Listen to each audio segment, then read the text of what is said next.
আপনি কি জানেন আর্জেন্টিনা তাদের ম্যাপ এখনো অসম্পূর্ণ রাখে?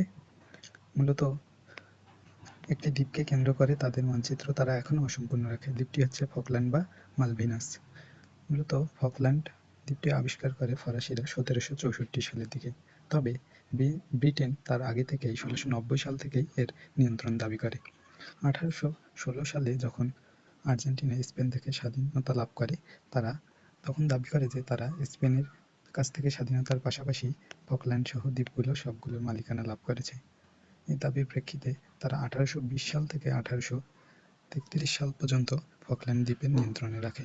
1833 সালে ব্রিটেন এসে ফকল্যান্ড দ্বীপ এর মালিকানা নিয়ে নেয় এবং দখল করে নেয়, এবং 1982 সালে আর্জেন্টিনার সাথে ব্রিটেনের ফকল্যান্ড দ্বীপ নিয়ে একটি যুদ্ধ হয় এবং যুদ্ধে ব্রিটেন জয়ী হয়ে আবার নিয়ন্ত্রণ পুনঃপ্রতিষ্ঠিত করে। বর্তমানে দ্বীপটি এখনও ব্রিটেনের দখলে রয়েছে।